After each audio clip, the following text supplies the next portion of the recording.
feel things or see stuff? This around is the here? only place that the front desk won't go.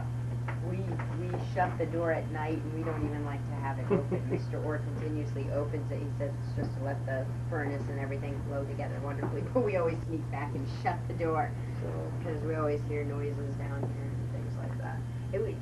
This is the one place where I guess you can say everybody gets a bad vibe. Half of our servers don't like to come down here. They don't feel comfortable. This is where all the unsavory characters or stagecoach drivers had to sleep. They said it was an entrance to the Underground Railroad. There's actually a crawl space that begins somewhere in this room and goes to the Warner House on the corner, the brick house. That's the second oldest house. It was built in 1815. So I don't know why that crawl space is all the way under from this house to that house. So, but yeah, this is the one room most of us don't like coming into.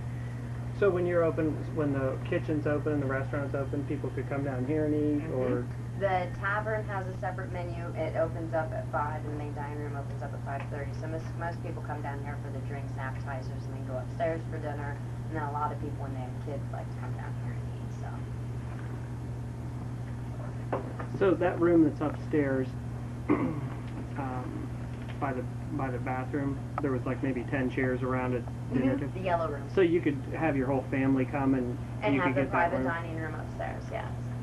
Is that any more? Or? No. Usually, as long as you have a party that's more than 6 people and no more than 15, because our limit for fitting adults in there is 15 adults, maybe 2 kids. Young kids can fit in there, 17 total.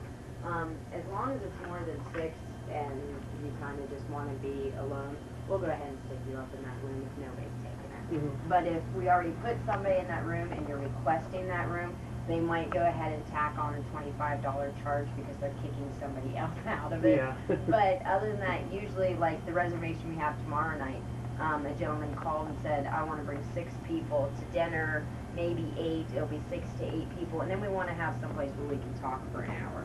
So we just automatically, I stuck them up there because all of our dining rooms downstairs will have people walking in and out and talking, and upstairs we have nothing booked, and they'd have some privacy. So I went ahead and just stuck them up there. So. And how far in advance do you have to book like a room like that?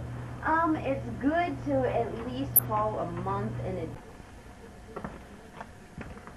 advance. If it's for a summer occasion, I would say call 2 to 3 months in advance. If it's a certain specific private room you want. Now, what was the history this place has with the Underground Railroad? It said that was an entrance to the Underground Railroad. It was down here. So you guys have a pretty good restaurant business then. Oh, yes, indeed. Yes, very good business. The innkeepers have had this place for over 25 years now. They ran it and their daughters took over. The innkeeper's still here constantly, even though he says he's retired, but nah. But yeah, they have a real good dinner menu. The chef's been here for quite a long time. Real good steaks. Oh, really? That's right, I'm supposed to, I was given explicit orders to stay away from this. I bet you were, man. Well, yeah. And I still, whenever I go back into the pantry at night, take the little portable phone upstairs and call my husband before I do.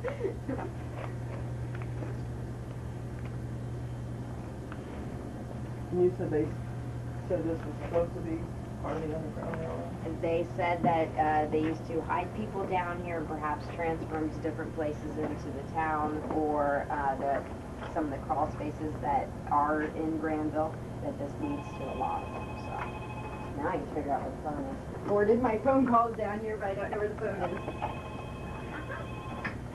Thank you for calling the Buxton Inn. How can I help you?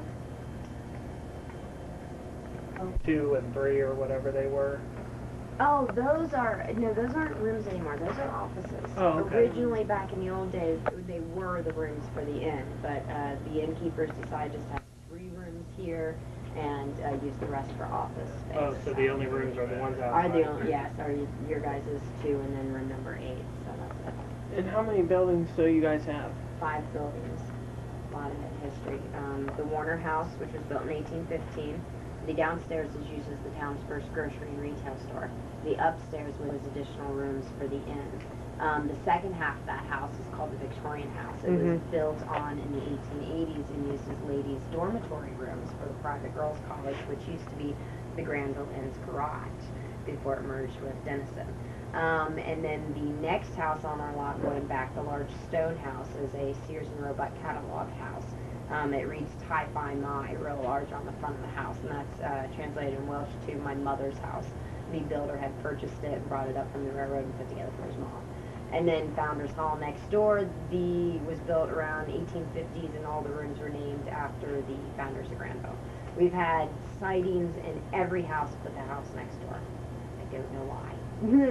They just, even in the Sears house, which was like 1904, 1905, we've had housekeepers complain of a man downstairs, and we've had one or two guests mentioning ghost story from the room, so I guess they're not picky about where they roam.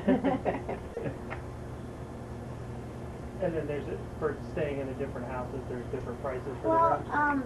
Founders Hall, they have queen-size beds in them, so all the rooms are $80 for one person, $90 for two. The Warner house, the bottom half of the house, has 2 suites with 2 double beds. One of them has 2 double beds, 2 private rooms, 2 private bathrooms. The other one has just two beds and a bathroom, and those are actually the same rate. I don't know why. But it would be $85 for one person, $95 for two, and so on. And then pretty much any room with a single double-sized bed or a single double and a twin-sized bed usually start out at $75 a night for one person. So I guess the most expensive room for one person would be $85, and the least expensive would be $75. So it's really not that bad. And they haven't changed their rates, and Mr. Orr said it's been like 5 years. The only thing that changed was taxes. So, and I think they're getting ready to add another tax to hotels. So we just changed all that last year. It's a real bummer if they do it again.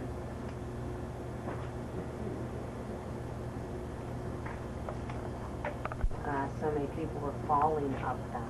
They are different sizes. The story goes that back in the old days, you would be familiar with your house, so familiar that you would make 1 or 2 of your steps on your stairs an inch higher, so that way if somebody was unfamiliar with the house, like a burglar, when they broke in the house, they would fall down the steps and wake everyone in the house up. So that was the old burglar system, was making a few steps uneven. And we had so many people fall walking up and down, so we finally just had to carpet it and forewarn everybody just to be more careful. Are there a lot of groups of people who come here and kind of do what we're doing? And little people will infrared things and all sorts of stuff. But so yeah, we have lots of ghost hunters, which is fun. We have some people that, which Mr. Orr suggested if you guys would like to also. Now that I'm taking you down here, if you wanted to leave a camera in here for a little while and then come back in an hour and get it, you're more than welcome to. Because a lot of people will do that. They'll leave a camera in a room, and then about 2 hours later they'll come back. And sometimes the stories that we get from people who have done that are just amazing. We have one person on videotape that has this flash of light shooting in front of their camera. We have other people that had just like chairs scooting across the floor in the room. Where have they set the camera? Anywhere. Different places? We just say, you know, we let them down here, we watch them set up the camera, and then we walk them back up, and they come back in about 2 hours and pick it up, and they're more than welcome to leave the camera wherever they wish. And this whole area, you said in general, just has a bad feeling about it. So there's not one area of It's more just, or less? you walk over to the stairway, and you get close to it, it just gives you this Could be the red lights you're creepy having. vibe. Well, actually, they're usually all out.